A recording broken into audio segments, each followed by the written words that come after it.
আৰু Bpfआব বা আপছু নেতাসকলে যিটো ইউনিফিকেশ্যনৰ কথা কৈ আছে এইবিলাক লাভ নাই। Bpfআব দলে ইয়াত এগ্ৰী, আমি আগুৱাই যাম। Bpfআব চৰকাৰ এৰি পেলাই আহক, এই Bpfআব দলটো ভাঙি যাওক, Bpfআব দল ভাঙিবৰ কাৰণে ৰেডি আছে। আগুৱাই আহক, এনে মুখেদি এই মোবাইলত এই টিভিত কৈ থাকি লাভ নাই। फोथायनायावबो गोथां आरो बाथ्रा बुंनायावबो खारेद खारेद रग' रग'जों बुङो, बैफोरबायदि मानसिया गिया। बेबायदिनो थिग हाग्रामा महिलारिसारा जे सिगाङाव बिटिसिखौ मा रोखोम सलायबोआ, बेखौ बेनि पावार एन्ड फांसनफ्रा मा रोखोम बिलुलेस जानो थांगासिनो दङ बेखौ बुंथिदों। नाथाय दिनैसिमाव Upplआ सरकारखौ सिफायना फै, अब्ला Bpfआबो सिफायगोन। मोनसे पार्टी दानानै जयै जोङो सिटखौ शेयारिं खालामलायगोन ना। अब्ला बिदिब्ला गासैबो दलानो सिटखौ शेयारिं सिफायलायदो। मोनसे जे अनसालि दैमारि मेडाम जे दानाय UPB हान्जायाव ज' जानानै भटखौ गेलेदो, बेनो मोनसे प्लान। अब्ला रायजोफोर, नोंथांमोना जे हाग्रामा महिलारिसारा मा खोथाजों जे थार खोथाजों बुंदों बेखौ खोनासंनो मोनगासिनो दङ। जे हाग्रामा महिलारिसारा गोरा गोरा गोख्रों एबा खौसेथिनि थाखाय माखासे मानसिया दिनैसिमाव बुंबाय थायो खौसेथिया मारै फैगोन, जेन बर' हारिया खौसेथिखा। नाथाय पलिटिकेलाव आलदा आलदा जानानै दं। पलिटिकेल डिमान्डजों, पलिटिकेल इन्सपायार इन पलिटिकेल पावारजोंसो जोंनि माखासे डिमान्डा जायो नालाय। जुदि पलिटिकेला जुदि दुरबल जायोबानो माखासे जोंनि पावार एन्ड फांसन बिटिसिनि बिलुलेसफोरखौ जों खोमानानै लानांनाय जागोन। हाग्रामा महिलारिसारा मा खोथा बुंदों नोंथांमोना खोनासंना लाग्रो। जितु आशीर्बाद যাত্ৰা গোসাইগাঁৱৰ 5টা সমষ্টি লৈ পেলাই আমি আৰম্ভ কৰিছোঁ। এইটো হ'ল কচুগাঁও সমষ্টি, ইয়াৰ পিছত চৰাইবিল সমষ্টি, জমদুৱাৰ সমষ্টি, শ্ৰীৰামপুৰ সমষ্টি আৰু গুমা সমষ্টি। এই 5টা সমষ্টিৰ কেণ্ডিডেটটো লৈ পেলাই আমি আজি গোসাইগাঁৱৰ পৰা আশীৰ্বাদ যাত্ৰা আমি আৰম্ভ কৰিছোঁ। আৰু আশীৰ্বাদ যাত্ৰা যিটো, সেইটো খুব ছাকচেছফুল, একদম বিৰাট ভাল হৈছে।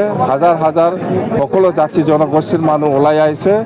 আৰু আমি এই 5টা সমষ্টিৰ যিটো আশীৰ্বাদ যাত্ৰা, এইটো আজিৰ পৰা আৰম্ভ।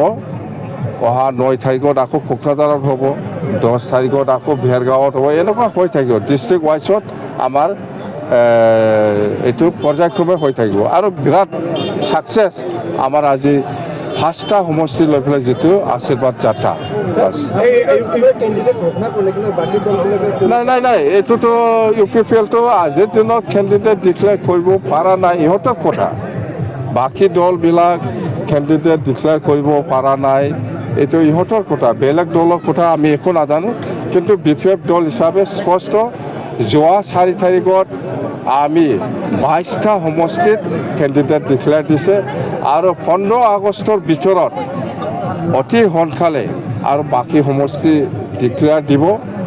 আৰু 15 আগষ্টৰ পিছত আৰু 3rd পৰ্যায়ত দলে কৈছে যে আপোনালোকে ভয় খাইছে কাৰণ ইমান আগতীয়াকৈ এইবিলাক এইবিলাক নাটক কৰি লাভ নাই, বাদ দে।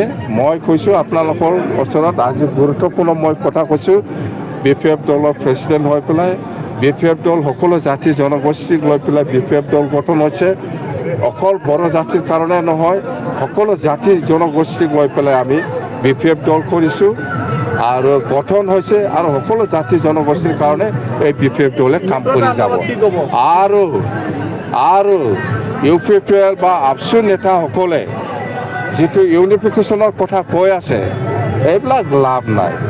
যদি ইউনাইট হ'ব লাগে Bpf দলে ইয়াত এগ্ৰী, আমি আগুৱাই যাম। Bpfআব চৰকাৰ এৰি পেলাই আহক, এই Bpfআব দলটো ভাঙি যাওক, Bpf দল ভাঙিবৰ কাৰণে ৰেডি আছে। আমিও আগুৱাই যাম, একটা দল বনাম। আগুৱাই আহক, এনে মুখেদি এই মোবাইলত এই টিভিত কৈ থাকি লাভ নাই। চৰকাৰ এৰি পেলাই আহক, আহি পেলাই দলটো ভাঙক। Bpf দল এগ্ৰী আছে দলটো ভাঙিবৰ কাৰণে। আৰু আমি একগোট হৈ পেলাই একটা পাৰ্টি বনাম, বাছ। সব হ্যাঁ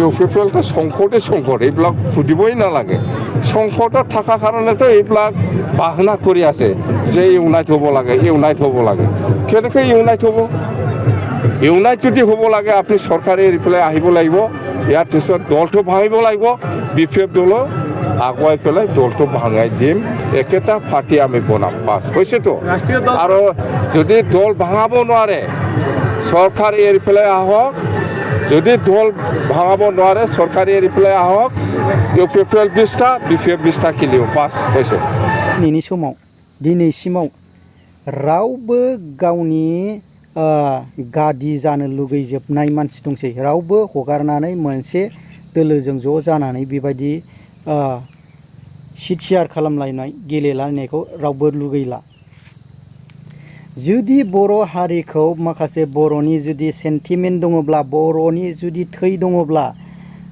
जयैनो जुदि गेलेलायदो मोनसे जे दा इपिबि दानाय जे बर' हारिनि थाखाय स्ट्रागल खालामलायनाय बिसोरजों ज' जालायनानै भटखौ गेलेदो बेनो मोनसे चान्स जे हाग्रामा महिलारि सारा इयुननि माखासे जोंनि अभाब अभिजोब माखासे पावार एन्ड फांसन जोंनि बिलुआ लेस जाबाय नामा एबा जानो थांगासिनो नामा बेखौ लानानै हाग्रामा महिलारि सारा बिबुंथि होगाबाय नाथाय बेखौ दा इउपिपिएलनि माखासे नेता कर्मीफ्रा एबा प्रमद बर' सारा बेखौ गनायनानै लानो हागोनसे बेयो मोनसे कुइसन जुदि गनायनानै जुदि लानो हायोबा सिफायदो दलखौ आरो मोनसे गोदान पार्टी दानानै बा जे पार्टी इपिबि दाखानाय दं बेयो मोनसे गोदानखा बर' हारिनि थाखायनो मोनसे गोनां जे एनडिबिफ्रा स्ट्रागल खालामनानै जुदि फैखानायनि जे बे पार्टीयावनो ज' जानानै गेलेदो अब्ला मोनसे जोंनि थाखाय बर' हारिनि थाखाय जौगानाय पिसफुल हारमनिया फैगोन आरो बर' हारिनि थाखाय इयुनाव जोंनि बड'लेण्ड एबा डिमान्डआ जाफुंगोन होननानै आङो सानो अब्ला रायजोफोर नोंथांमोनहा मा सानगोन दा माखासे गबिन्द जे बसुमतारी साराबो 125 दा एमेन्डमेन्ट बिलनि सायाव जे बुंलांबाय जे बियो सारा बुंलांबाय बे बुंनायनि सायाव माखासे जे गावसोरनो जे ओंखामखौ मोजां थोरसि गोदान एबा दामि थोरसियाव बायनानै होबाय नाथाय बायनानै होजानाय दिनै सेयै माखासे बुस्थुखौ सेनानै जाजागासिनो दङ जे गावनि खुगायाव दौहां बेदर दामि जे हांसो बेदर बा जेनेबा बोरमा बेदर जे मोजां एवनाय बे खुगायाव सोहांखौ दिनै सेख' जाहांबाय अब्ला बै समाव जे नोंनो आराम फुस्लाय दुगैफा लोबफा खर'आव बिलिर जे ओंखाम खुरनानै जाहोदोंमोन बा जाहोदों दिनैसिमाव मानो बेबायदि खालामजाखो जेन' बे पावारखौ बे हाखौ गाहोनो थाखाय सोर अधिकार होआमोन बेयो मोनसे गेदेर कुइसन जाबाय नङाना दाना बेयाव पावारखौ सोर होफैयामोन बे पावारखौ गाफैनो थाखाय सोरनाव अर्डार बियामोन अर्डारखौ सोर होआमोन नोंथांमोनहानो बुंदो दे रायजोफोर नाथाय दिनैसिमाव पावारा बिलुआ लेस जाहांखाय सोरनि थाखाय रायजोफोरनि थाखाय दा रायजोफोरखौ अनसुंथाइ बिदों नङासे रायजोफोरखौ अननाय नागिरदों बा सोरबा पलिटिकेल हान्जाखौ ज' जागौ नामा बेबायदि नागिरदों नाथाय दि नोंथांमोनहानो बै समाव बिलुखौ लेस खालामबाय आरो बिटिआर एकर्डनि गेजेरजों माखासे बिलुखौ लेस खालामबाय जे जानांगौ माखासे जोंनि पलिटिकेल एन्ड पावार बिटिसिआव बै समाव हाग्रामा महिलारि सारा गोबां संबिधानजों गोख्रों जे हा बायलाय फानलाय मोनैनि बेखौ खालामनो मोनाखैमोन दिनै बेखौ खालामहोनो मोननाय खालामगासिनो दङ अब्ला बै पावारफोरखौ सोर बिलुखौ लेस खालामखो अब्ला रायजोफोर नोंथांमोनानो फोरमायहरदो दे आङो बांद्रायखिनि बुंनो सानाखै दे गबिन्द चन्द्र सारमोना बै समाव गारां हब्रा आरो इउजि ब्रह्म सारमोना बै समाव गोबां खोथाजों गोथाव गोदै बुंनानै बै समाव नोंथांमोनहा मा बुंलांखो नाथाय दिनैसिमाव मा रोखोम रायजो राजानि थाखाय भुगिनांनाय लाबोगासिनो नामा अब्ला हुसियार रायजोफ्रा सिन्था खालामनांसिगोन ना फैगौ जे बिटिसि बिसायख'थि बे बिटिसि बिसायख'थिखौ जोङो फैबाय थानाय जे बिटिसि बिसायख'थियाव जोंनि थाखाय सोर पावार लाबोगोन जोङो बिनि थाखायसो भटखौ होनांसिगोन रायजोफोर।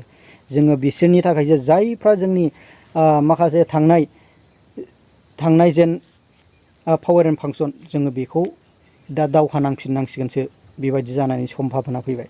अब्ला जोंनि माखासे 6 सिडिउलनि एमेन्डमेन्ट बिला जुदि लेस खालामजायोबा 6 सिडिउलनि माखासे संबिधानखौ रेजेक्ट खालामोब्ला जोंनि बर'फ्रा मा रोखोम जेनेरेल जुदि सोलियोबा मा रोखोम जागोन नोंथांमोनहा फोरमायहरबानो जाबाय।